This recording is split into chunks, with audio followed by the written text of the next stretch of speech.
Assalamualaikum warahmatullahi wabarakatuh. Perkenalkan, nama saya Halipah. Di sini saya akan menjelaskan materi tentang klarifikasi media pembelajaran.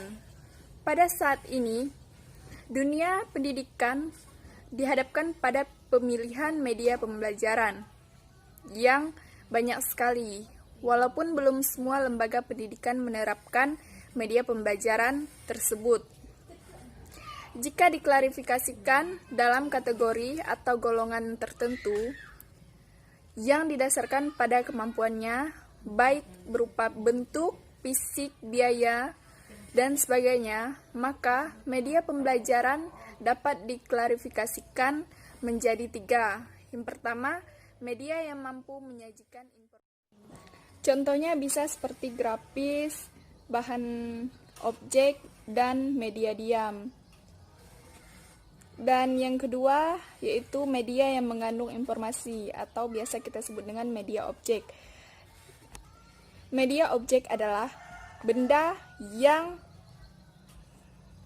3 dimensi yang mengandung informasi, tidak dalam bentuk penyajian tetapi melalui ciri fisiknya seperti bentuknya, beratnya, susunannya, ukurannya, warnanya, fungsinya, dan sebagainya.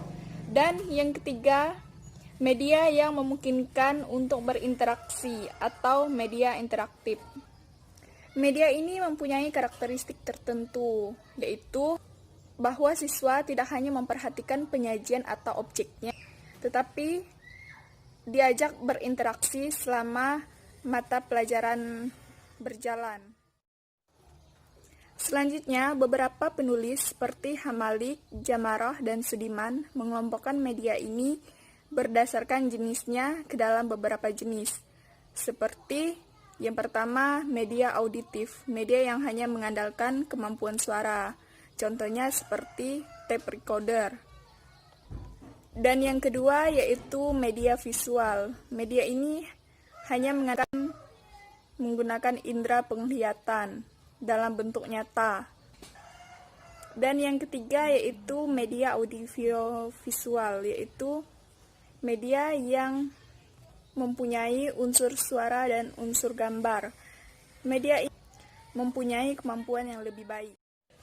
Adapun menurut Gerald Kemp dan Diane Kedaiton dalam pribadi mengemukakan klarifikasi jenis media sebagai berikut. Yang pertama, media cetak. Yang kedua, media yang dipamerkan. Yang ketiga, overhead transparansi. Dan yang keempat yaitu rekaman suara. Dan yang kelima, slide suara dan film strip. Yang keenam, presentasi multigambar. Yang ketujuh yaitu video film. Dan yang kedelapan yaitu pembelajaran berbasis komputer. Menurut Hankins dalam Marx membagi media pembelajaran dalam 2 bentuk. Yang pertama, material-material yang dicetak. Ini bisa seperti buku teks, gambar, dan yang kedua, material-material yang tidak dicetak, seperti televisi, film, video, kaset, dan komputer. Dari beberapa pendapat para ahli yang dikelompokkan media menjadi 4 jenis. Yang pertama yaitu media audio. Media ini mengandalkan kemampuan suara seperti radio, kaset, dan sebagainya. Dan yang kedua yaitu media visual.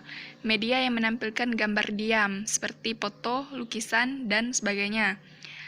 Yang ketiga, media audio-video, yaitu media yang menampilkan suara dan gambar dalam bentuk seperti film, video, dan sebagainya. Dan yang keempat, yaitu media berbasis komputer. Media ini sebagai pembelajaran berbantuan komputer. Selanjutnya, masuk ke materi klarifikasi media pembelajaran. Yang pertama, klarifikasi media yang tidak diproyeksikan, jenis medianya seperti realita, model, bahan grafis display. Dan yang kedua, media yang klarifikasi media yang diproyeksikan, Jenis medianya bisa seperti slide, OHT, dan sebagainya. Dan yang ketiga, klarifikasi media audio. Jenis media tersebut berupa audio kaset, audio vision, dan aktif audio vision. Yang keempat yaitu klarifikasi media video. Dan jenis media tersebut berbentuk video. Selanjutnya, klarifikasi yang kelima adalah media berbasis komputer. Jenis media tersebut yaitu dalam bentuk media pembelajaran komputer. Dan yang terakhir yaitu multimedia kit. Jenis medianya berupa perangkat praktikum.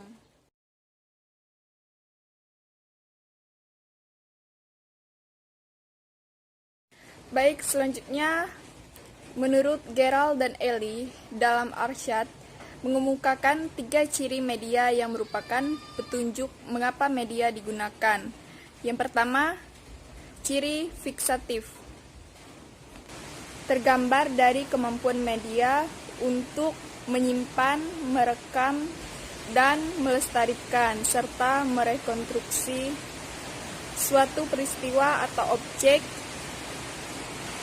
untuk kemudian ditransformasikan dan digunakan pada waktu yang berbeda. Yang kedua yaitu ciri manipulatif.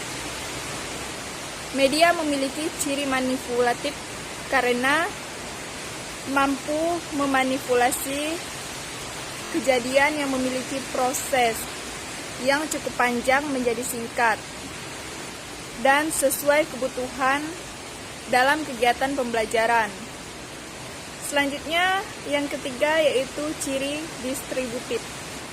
Media ini tercirikan dari yang memungkinkan suatu objek atau kejadian ditransformasikan melalui ruang dan kebersamaan secara kebersamaan. Kejadian tersebut disajikan kepada sejumlah siswa dengan stimulus pengalaman yang relatif sama.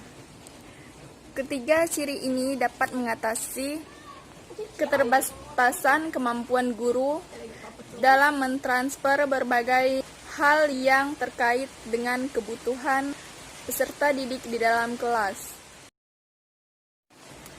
Smaldino dan kawan-kawan mengemukakan sebuah model yang dikenal dengan De Assure. Model ini terdiri dari 6 langkah yang harus ditempuh seorang guru. Dalam pemanfaatan model ini, yang pertama yaitu analisis learner karakteristik. Adalah menganalisis karakteristik kelompok umum dalam sasaran. Dan yang kedua yaitu state objektif, yaitu menyatakan atau merumuskan tujuan dalam pembelajaran. Dan yang ketiga yaitu select or modify media, yaitu memilih atau memodifikasi materi dan media yang digunakan dengan tepat. Dan yang keempat ialah utilize, yaitu menggunakan materi dengan media yang telah dipilih. Yang kelima yaitu require linear response, yaitu meminta atau tanggapan dan umpan balik dari peserta didik tersebut. Dan yang keenam yaitu evaluated, yaitu melakukan evaluasi terhadap proses pembelajaran yang telah dilakukan. Keenam langkah model tersebut bisa menjadi salah satu alternatif bagi seorang guru dalam merancang pembelajaran dengan menggunakan media yang akan mengarah pada prinsip pembelajaran yang berpusat pada siswa. Sekian materi yang dapat saya sampaikan. Terima kasih.